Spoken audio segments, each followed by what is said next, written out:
Good morning students. संस्कार भारती की online classes में आपका स्वागत है। देखो, जैसा कि अपना टॉपिक चल रहा था नदी अपरदन से संबंधित, तो उसकी स्थल रूप हैं जो अपरदनात्मक और निक्षेपणात्मक अपन जो आपकी स्थलाकृतियां बनती हैं उनके बारे में चर्चाएं चल रही थी। तो नदी की अपरदनात्मक और निक्षेपणात्मक अपरदनात्मक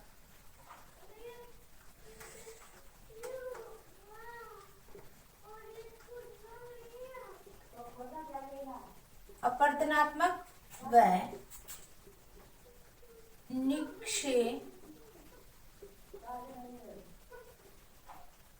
निक्षेपणात्मक कार्य या स्वरूप, इनके बारे में अपनी चर्चाएं हैं वो चल रही थी। तो लगभग अपनी अपरदनात्मक जो नदी के द्वारा बनने वाले स्वरूप हैं, अपरदनात्मक जिसके अंदर अपन ने वी आकार की घाटी पढ़ ली। आपकी शुरुआत के अंदर जैसे ही नदी का प्रवाह होता है तो आपकी वाई आकार की स्थलाकृति है वो बनती है, कि जैसे मान लो इस तरीके से कि नदी जब गिरती है तो आई आकार की स्थलाकृति का निर्माण करती है, और ये जैसे जैसे आपकी गहरी होती चली जाती है तो दोनों किनारे हैं वो थोड़े से चौड़े होते हैं और लगभग आपकी देखने में कैसी लगती है, गहराई है वो अधिक होती रहती है और जो ढाल होते हैं वो तीव्र बनते चले जाते हैं। तो इस प्रकार की स्थलाकृति का निर्माण होता है, और जैसे जैसे ये और ज्यादा गहराई में जाती है तो उसे क्या कहा जाता है, गोर्ज कहा जाता है। और इसी तरीके से आपकी ज्यादा लंबा गहराई तक जाती रहती है तो वो क्या है, आपका कैनियन कहलाता है। और जो आपका कैनियन है, विश्व प्रसिद्ध कैनियन की अगर चर्चा करते हैं तो ये आपका संयुक्त राज्य अमेरिका के अंदर कोलोराडो नदी का विश्व प्रसिद्ध कैनियन है वो देखने को मिलता है। और गोर्ज की अगर बात करते हैं तो हिमालय पर्वत के अंदर आपका सिंधु है, सतलज है, ब्रह्मपुत्र नदी है, इनके द्वारा क्या है, एक गोर्ज का निर्माण है नदी के द्वारा किया जाता है। उसके बाद में अपन ने चर्चा करी थी आपके जलप्रपातों के अंदर क्या होता है कि जैसे ही पानी का बहाव आपका क्या है, तेजी से ऊपर से नीचे की ओर तीव्र ढाल से गिरता है तो वो आपका जलप्रपात बनता है, यह जलप्रपात कहलाता है। और उसी का जो छोटा रूप होता है कि मतलब ऊंचाई है जलप्रपात की, पानी की ऊंचाई और ढाल है वो कम होता है, वो आपका क्या कहलाता है, छिप्रिका कहलाता है। आगे अपन चर्चा कर रहे थे अपरदनात्मक में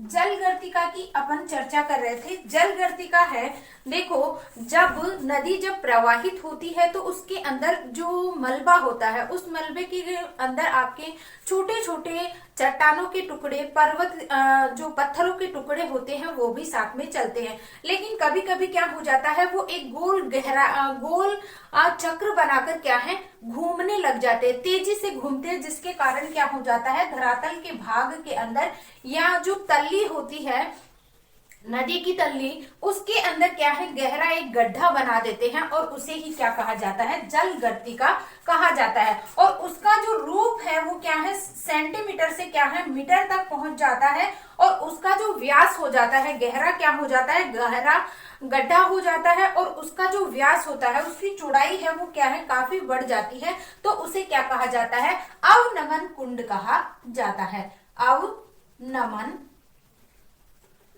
कुंड के नाम से इसे जाना जाता है। तो इस तरीके से क्या है, आपकी स्थलाकृति का निर्माण है वो होता है। तो बात कर लेते हैं जलगर्तिका की।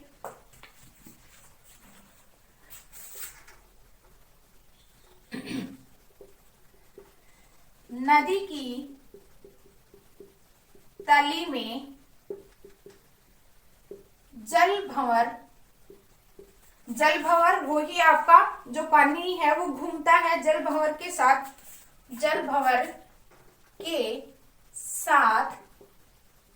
छोटे छोटे टुकड़े, छोटे छोटे पत्थर के टुकड़े,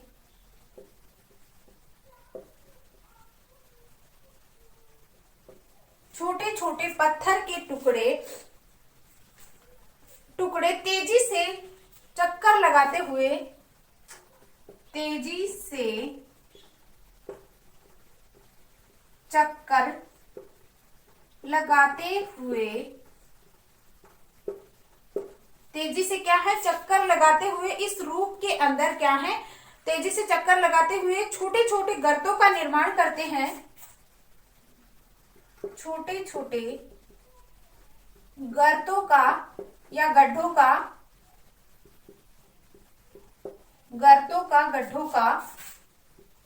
निर्माण करते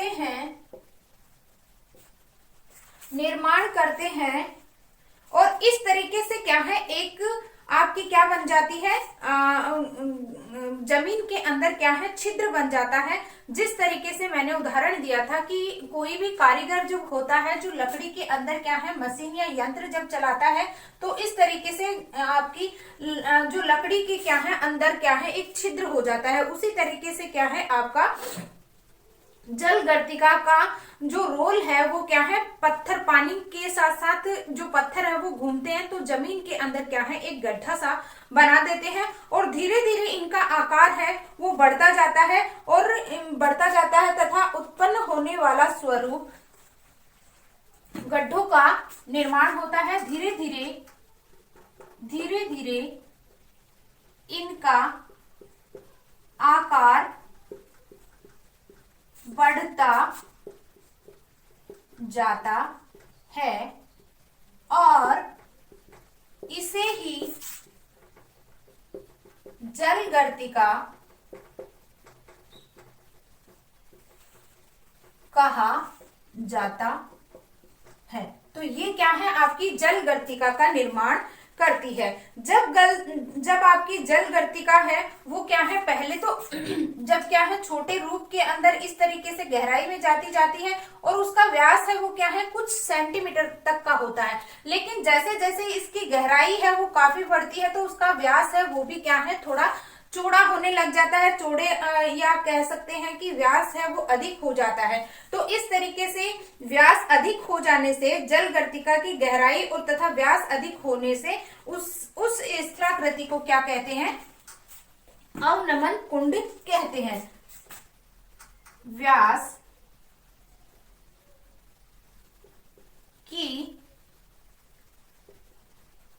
अधिकता व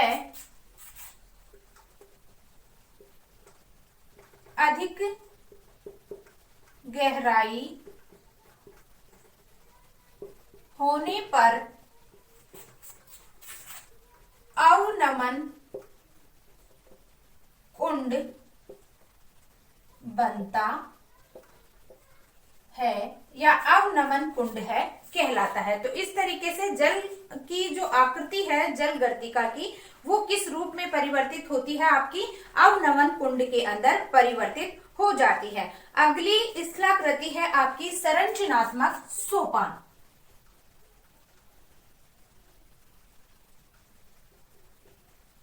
संरचनात्मक सोपान, देखो संरचनात्मक सोपान की अगर चर्चा करते हैं तो इसके अंदर क्या होता है, नदी जब जिस क्षेत्र से होकर गुजरती है तो उस क्षेत्र में क्या है, आपकी कठोर चट्टानें भी मिलती हैं और मुलायम चट्टानें भी मिलती हैं। तो क्षैतिज रूप के अंदर अगर चट्टानें जब पाई जाती हैं तो उनका जब जैसे ही पानी का प्रवाह होता है, नदी जब निकलती है तो क्या होती है, आपकी मुलायम चट्टानें हैं वो तो कटती चली जाती हैं और आपकी कठोर चट्टानें हैं वो क्या है, आपकी बहुत कम है, उनका कटाव होता है। तो इस तरीके से क्या है, आपकी परतें जो होती हैं कठोर और मुलायम चट्टानों की वो क्या है, एक के बाद क्या है, एक क्या है, क्षैतिज अवस्था के अंदर होने के कारण वो क्या है, आपकी उनका कुछ जो कटाव होता है, मुलायम चट्टानों का जो कटाव है वो क्या है, शीघ्रता से हो जाता है और जो कठोर चट्टानें होती हैं वो धीरे धीरे क्या है, उनके अंदर कटाव की स्थिति आती है।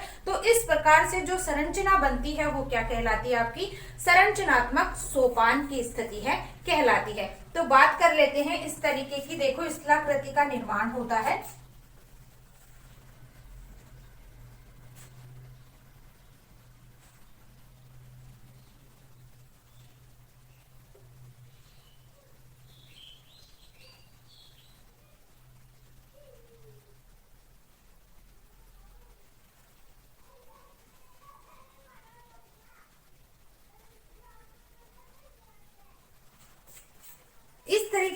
स्थलाकृति है वो बनती है, या कह सकते हैं कि इस प्रकार की स्थलाकृति का निर्माण होता है। तो इसके अंदर जैसे ये आपकी क्या है,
देखो तो इस तरीके की क्या है आपकी स्थलाकृति का निर्माण होता है, और आपकी जो स्थलाकृति बनती है वो इस तरीके से स्थलाकृति है वो बन जाती है कि कोमल चट्टान होती है वो तो क्या हो जाती है आपकी कट जाती है, और जो स्थल रूप के अंदर आपकी कठोर चट्टान होती है उसका क्या हो जाता है, धीरे धीरे कटाव हो जाता है। तो इस तरीके से आपकी संरचना है वो बनती है।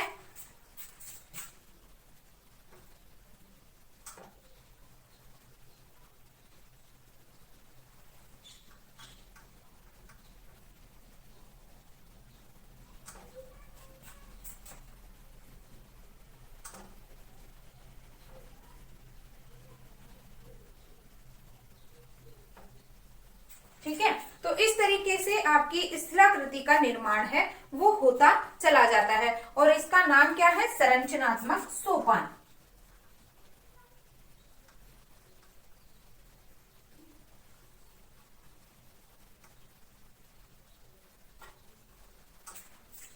संरचनात्मक सोपान इस तरह की क्या है आपकी स्थलाकृति का निर्माण है वो होता है। नदी के मार्ग में कभी कभी कठोर और मुलायम, नदी के मार्ग में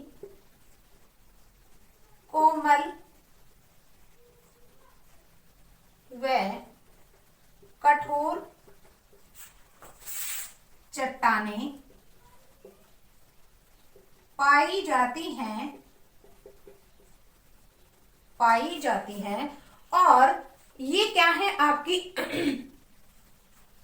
एक दूसरे के बाद क्षैतिज अवस्था में, ये एक दूसरे के बाद क्षैतिज अवस्था में पाई जाती हैं, क्षैतिज अवस्था में पाई जाती है, और दोनों क्या है एक के बाद है एक आपकी क्या है इस अवस्था के अंदर होती है, और इनके अंदर क्या होती है आपकी कठोर चट्टान, मुलायम चट्टान का कटाव शीघ्र व कठोर चट्टान धीरे धीरे कटाव होता है, और संरचनात्मक सोपान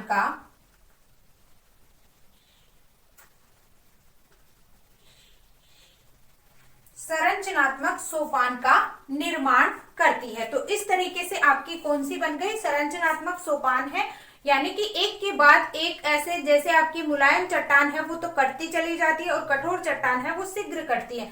तो इस तरीके से देखने में ऐसे लगता है कि संरचनात्मक सोपान की स्थलाकृति है वो बनी हुई है। तो आपकी क्या है स्थलाकृति के रूप के अंदर आपकी इस तरीके की स्थलाकृतियों का निर्माण हो जाता है। देखो थोड़ा सा इस तरीके से होती है।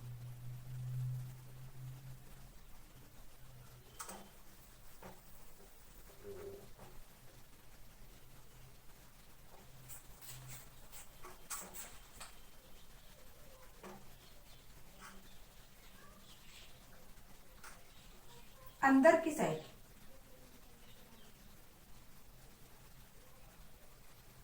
ठीक है। तो इस तरीके से स्थलाकृतियों का निर्माण होता है। इसका स्क्रीनशॉट ले लीजिए पहले। फिर अगली आती है नदी वेदिका।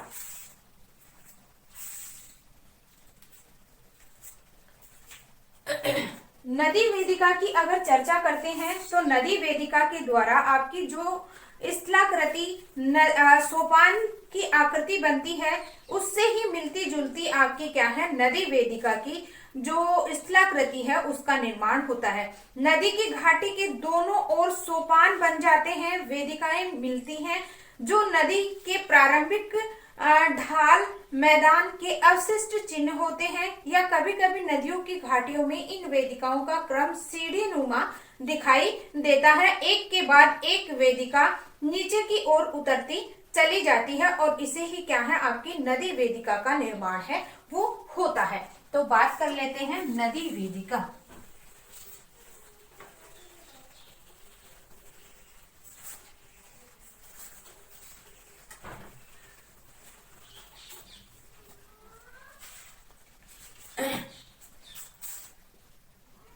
नदी वेदिका, देखो नदी वेदिका की अगर चर्चा करें तो नदी वेदिका की स्थलाकृति है वो भी आपकी किस रूप में मिलती है, सोपानकार आकृति में ही दिखाई देती है।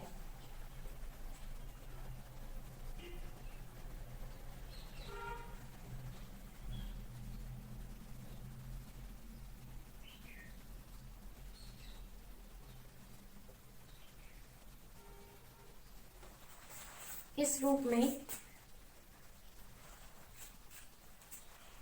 दिखाई देती है।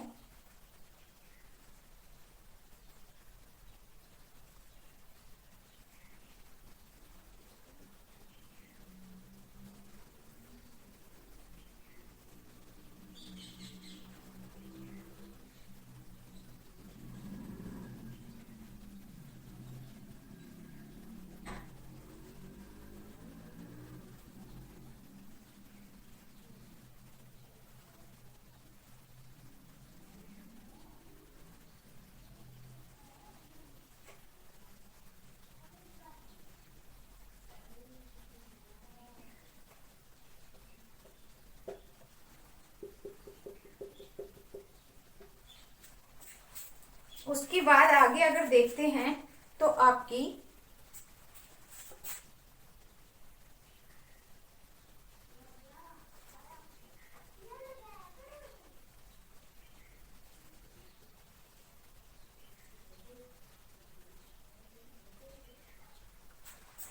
इस तरीके से आपकी क्या बनती है, स्थल रूप है वो देखने को मिलता है। ज्यादा गहरा हो गया।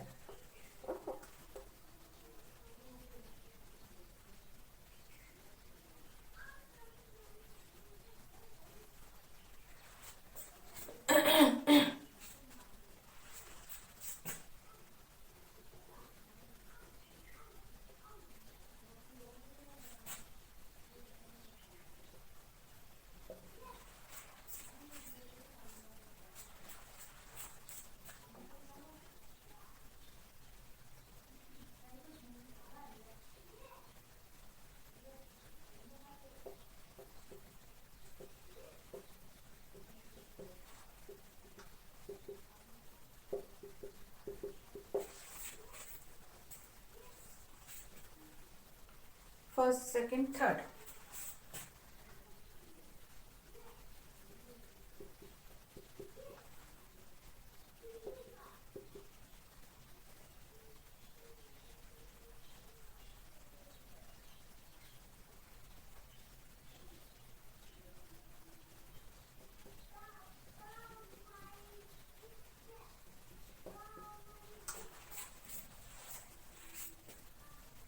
नदी और वेदिका।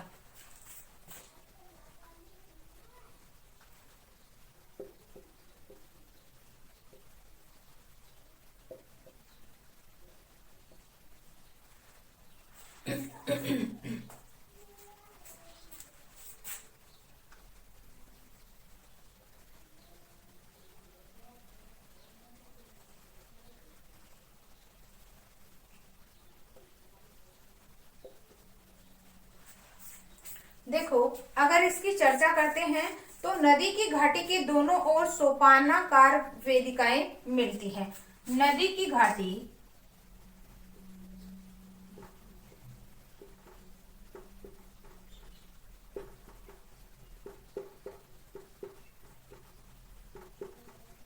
दोनों ओर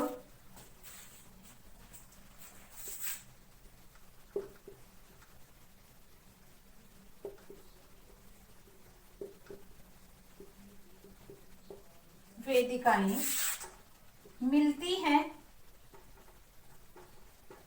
मिलती हैं और उसी के साथ साथ अगर इन वेदिकाओं की बात करते हैं तो जो नदी के क्या है प्रारंभिक, जैसे ही बाढ़ के मैदान की अवशिष्ट जो आपकी जो छोटी छोटी स्थलाकृतियां दिखाई देती हैं, इनका क्या है निर्माण हो जाता है या चिन्ह के रूप में दिखाई देती हैं। कभी कभी नदी की घाटियों में इन वेदिकाओं का क्रम सीढ़ी नुमा हो जाता है। जैसे क्या है आपकी सीढ़ियां उतरती चली जाती हैं, जैसे ये फर्स्ट नंबर की, सेकंड, थर्ड, इस तरीके से क्या है आपकी स्थलाकृतियों में सीढ़ी नुमा आकार है वो बन जाता है। तो जैसे मान लो ये पहली सीढ़ी हो गई, दूसरी है, तीसरी है, तो इस तरीके से क्या है सीढ़ी नुमा आकृति का क्या हो जाता है निर्माण हो जाता है। कभी कभी नदियों की घाटियों में इन वेदिकाओं का क्रम कभी कभी नदी की घाटियों में इन वेदिकाओं का क्रम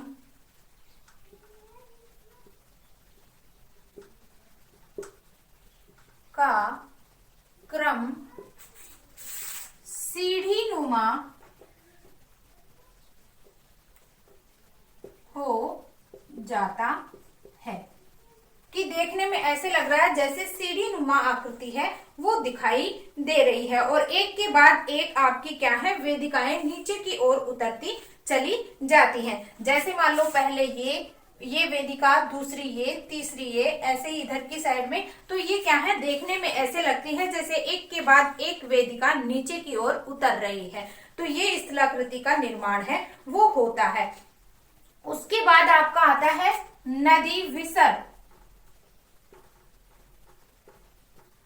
नदी विसर्ग के अंदर अगर देखा जाए तो कौन सी स्थलाकृति है उसका निर्माण होता है नदी विसर्ग। नदी विसर्ग की अगर चर्चा करें तो आपकी नदी विसर्ग के अंदर आपका मैदानी क्षेत्रों में नदियों का क्षैतिज अपरदन अधिक क्या हो जाता है सक्रिय होने के कारण नदियां सीधे मार्ग से न प्रवाहित होकर आपकी बल खाती हुई या टेढ़े मेढ़े रास्ते से होकर चलती हैं।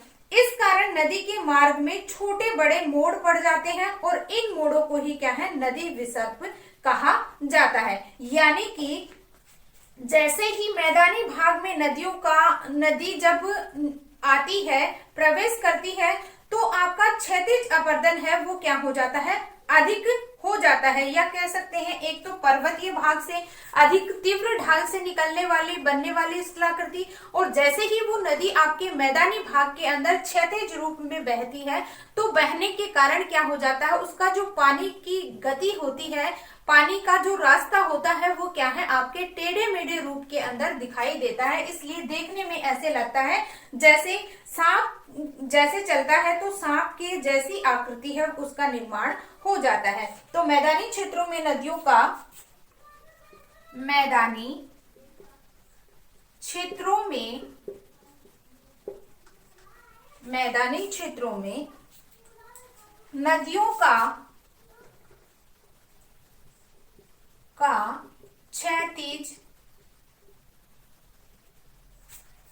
क्षैतिज अपरदन अधिक होता है। क्षैतिज अपरदन अधिक होता है या अधिक सक्रिय होने के कारण नदी सीधे मार्ग से न होकर नदियां अधिक होता है, जिससे नदियां सीधे ना चलकर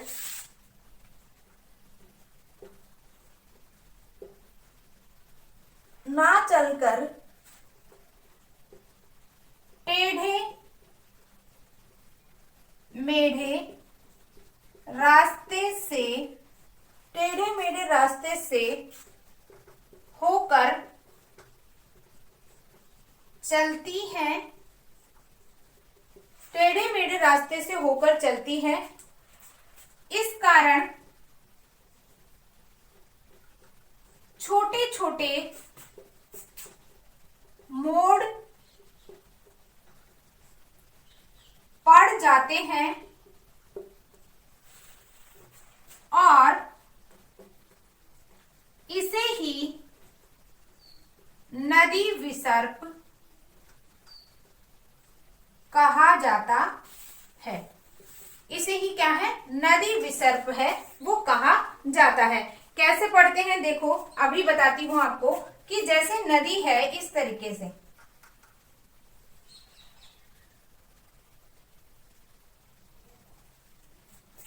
इस तरीके से जब नदी प्रवाहित होती है तो छोटे छोटे क्या है, मोड़ पड़ जाते हैं। ज्यादा गहराई में ना जाकर छोटे छोटे मोड़ पड़ जाते हैं और उन मोड़ के देखने से ऐसे लगता है जैसे आपकी कौन सी स्थलाकृति का निर्माण हो रहा है, नदी विसर्प जैसी स्थलाकृति का निर्माण हो रहा है। और ये किस कारण से होता है, जब आपका पानी या नदी कौन से क्षेत्रों में आ जाता है, आपका जो आपका धरातलीय क्षेत्र या आपकी क्षैतिज अवस्था में मैदानी क्षेत्र के अंदर पानी जब आ जाता है तो उस स्थिति के अंदर इस आपकी छोटे छोटे मोड़ वाली स्थलाकृति का निर्माण होता है और ये क्या कहलाती है, नदी विसर्प की आकृति कहलाती है। उसके बाद आती है आपकी छाड़न झील। छाड़न झील है वो क्या है, नदी विसर्प अपना विसर्प को त्याग कर सीधे प्रवाहित होने लगती है, तब नदी विसर्प अवशिष्ट भाग छाड़न या गोखुर झील कहलाती है।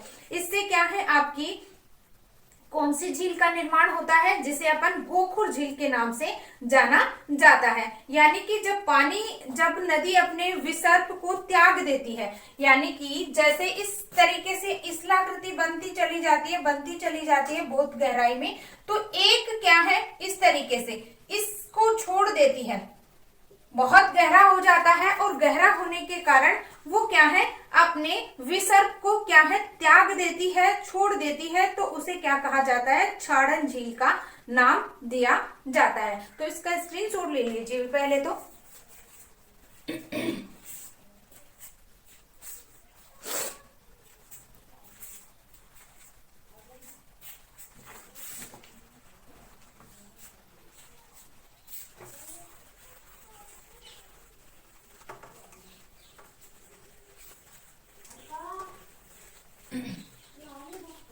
इस तरीके से आपके छाड़न झील का निर्माण है वो करती है।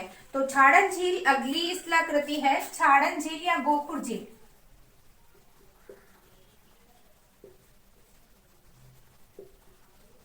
गोखुर झील का निर्माण है वो किस रूप में देखने को मिलता है कि नदी की जो मिट्टी है, यानी कि जैसे नदी विसर्प की आकृति की अगर बात करते हैं तो इस तरीके की आकृति है वो बन जाती है। तो जो नदी की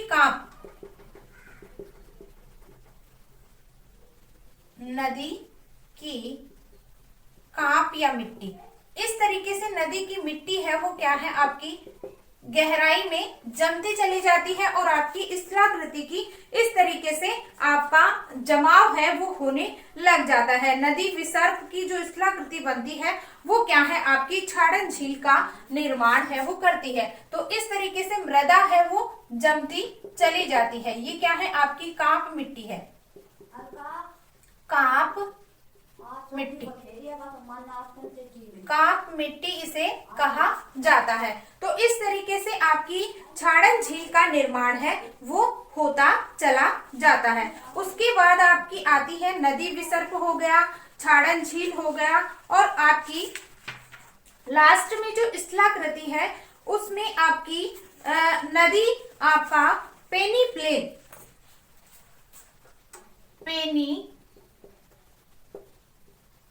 प्लेन स्थलाकृति। इसके अंदर देखो क्या होता है, लास्ट जब स्थलाकृति की अगर बात करते हैं पेनी प्लेन की, तो समतल पर्याय मैदान का निर्माण उस समय होता है जब नदी की अंतिम अवस्था में क्षैतिज अपर्दन द्वारा सतह की असमानताएं क्या हो जाती हैं, दूर हो जाती हैं और इस समय क्षैतिज अपरदन तथा निक्षेपण दोनों मिलकर समतल पर्याय मैदान का निर्माण करते हैं। देखो, समतल पर्याय मैदान आपके क्षैतिज भाग के ऊपर क्या होती है, अनेक प्रकार की विषमताएं हैं।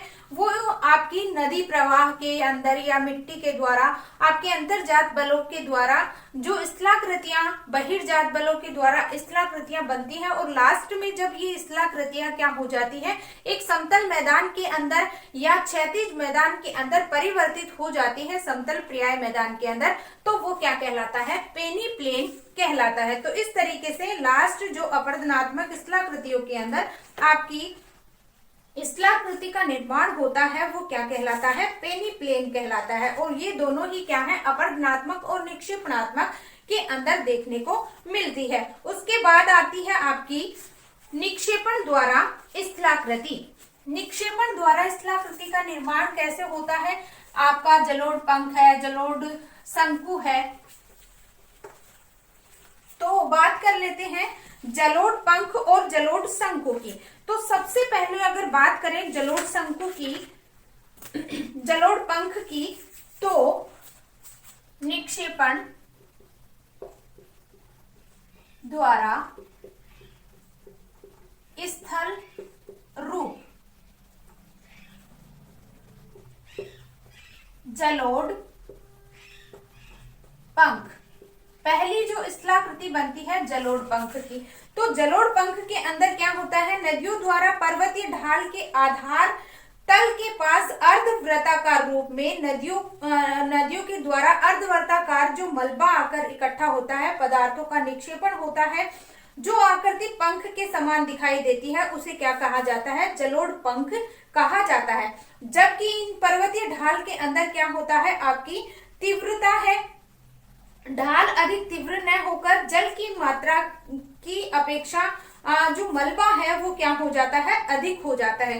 यानी निक्षेपण के लिए मैंने कहा कि जैसे ही आपका नदी के साथ जब प्रवाह होता है तो निक्षेपण के अंदर क्या हो जाता है, पानी का बहाव है वो तो कम हो जाता है और मलबा है वो अधिक हो जाता है।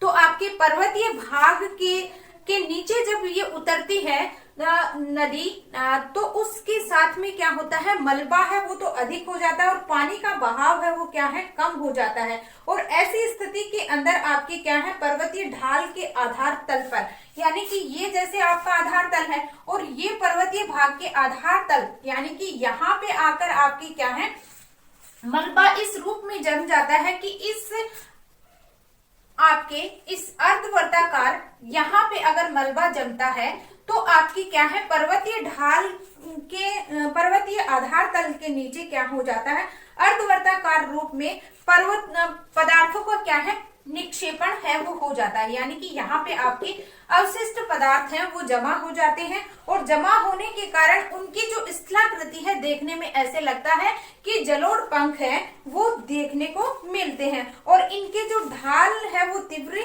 नहीं होता है, तीव्रता है वो खो देते हैं और जल की अपेक्षा यहाँ पे मलबा है वो अधिक हो जाता है। तो आपका जो मलबा है वो अधिक देखने को मिलता है और आकृति का निर्माण करता है। और उसी के साथ साथ आपके किसका निर्माण होता है, आपके जलोढ़ शंकु का निर्माण होता है।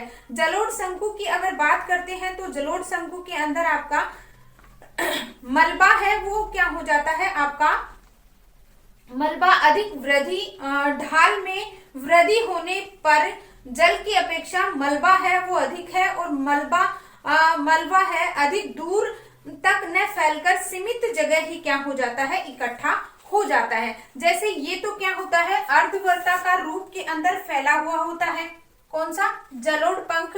और जो आपका जलोढ़ शंकु होता है उसका मलबा है वो क्या है, जल की अपेक्षा जल की जो तीव्रता होती है वो तो क्या होती है, कम हो जाती है। और जलोढ़ जो शंकु है उसकी स्थलाकृति कुछ इस रूप में दिखाई देती है। कैसे, जैसे ये आपका कोई भी पर्वतीय भाग है और पर्वतीय भाग की क्या है, नीचे की ओर यहाँ पे क्या है आपका, इस तरीके से क्या है, मलबा है वो जमता रहता है। और मलबा जब जमता है इस रूप के अंदर,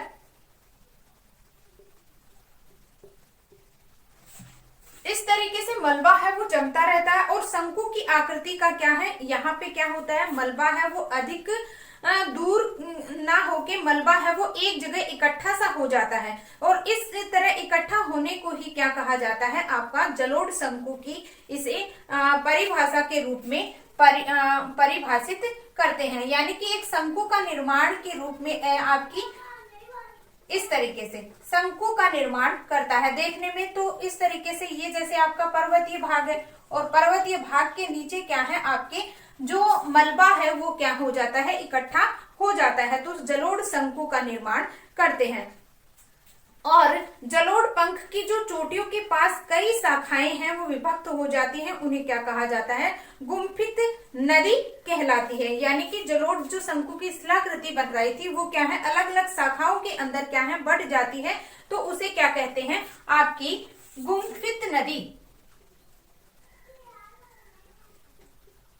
गुम्फित नदी का नाम दिया जाता है। और उसी के साथ साथ आपकी क्या है, तटबंध का भी निर्माण होता है। प्राकृतिक तटबंध, अगली जो शिलाकृति है, जलोढ़ पंख हो गया, जलोढ़ शंकु, तीसरी है प्राकृतिक तटबंध। प्राकृतिक तटबंध के अंदर क्या होता है, आपकी नदी है वो क्या हो जाती है, नदी के दोनों किनारों पर मिट्टी के जमाव द्वारा लंबे लंबे बांध को, जो कि कम ऊंचाई वाले कटक के समान होते हैं, बांध कहलाते हैं। और जब ये बांध प्रकृति द्वारा बनाए जाते हैं तो इसे क्या है, बाढ़ की क्या हो जाती है, सुरक्षा रहती है। बाढ़ आने के अंदर क्या है, जब भी बाढ़ आती है तो उससे क्या है, सुरक्षा मिलती है, और इसे ही क्या है, तटबंधों को क्या कहा जाता है, प्राकृतिक तटबंध का नाम दिया जाता है। जैसे आपको शिलाकृति बना के बताती हूँ तो आपको समझ में आएगा। जैसे इस तरीके से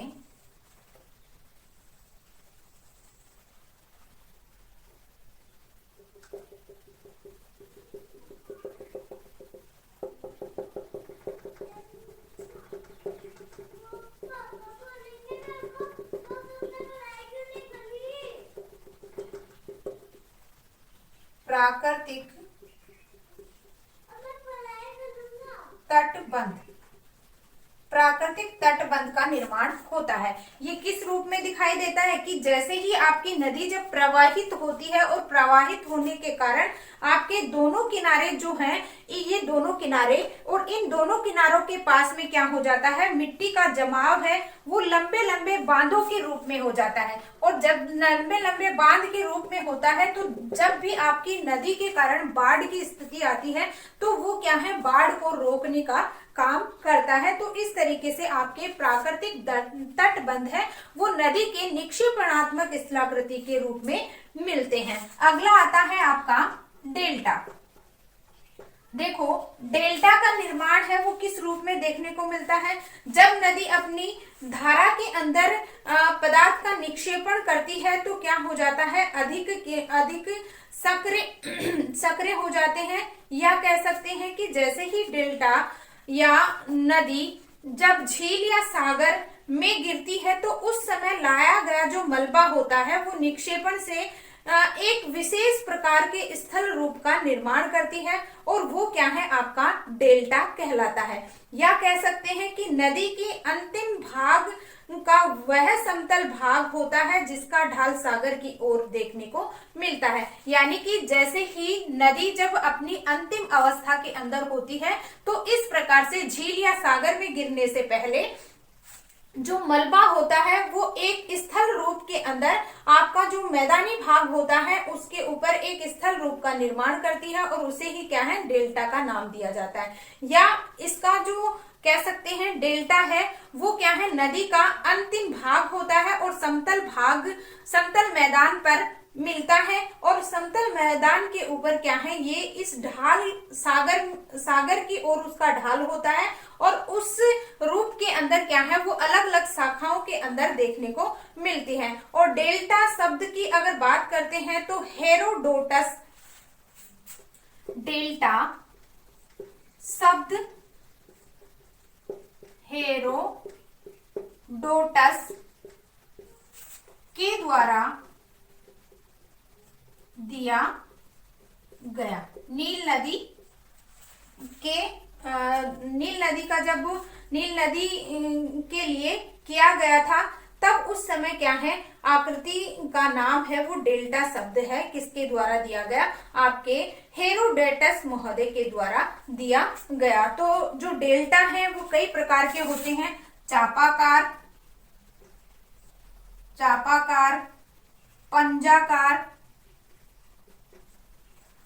पंजाकार, उसी के साथ साथ आपका परित्यक्त और प्रगतिशील अवरोधक,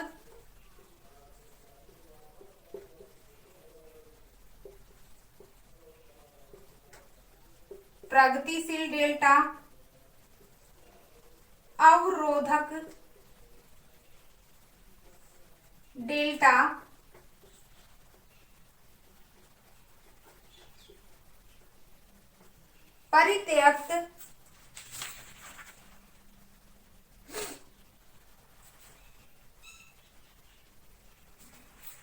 परित्यक्त डेल्टा। तो इस तरीके से अलग अलग रूपों के अंदर पंजाकार जो अपनी जो अंगुली होती है उसके आधार पे क्या है, अलग अलग शाखाओं के अंदर बट जाता है। वो पंजाकार, चापाकार अलग आकृति का होता है। तो इस रूप के अंदर आपके जो नदी होती है वो अपरदनात्मक और निक्षेपणात्मक स्थलाकृतियों का निर्माण करती है। आपकी निक्षेपणात्मक जलोढ़ पंख, जलोढ़ शंकु, प्राकृतिक तटबंध, डेल्टा। तो इस तरीके से क्या है, अलग अलग स्थलाकृति का निर्माण करती है। जब इसके अंदर क्या हो जाता है, निक्षेपण में आपका मलबा है वो तो अधिक हो जाता है और पानी का जो बहाव होता है वो क्या है, धीरे हो जाता है। तो इस प्रकार की स्थलाकृतियों का निर्माण करती हैं। तो आज के लिए बस इतना ही। नदी से बनने वाली अपरदनात्मक और निक्षेपणात्मक स्थलाकृतियां आज अपनी कंप्लीट हो चुकी हैं। धन्यवाद।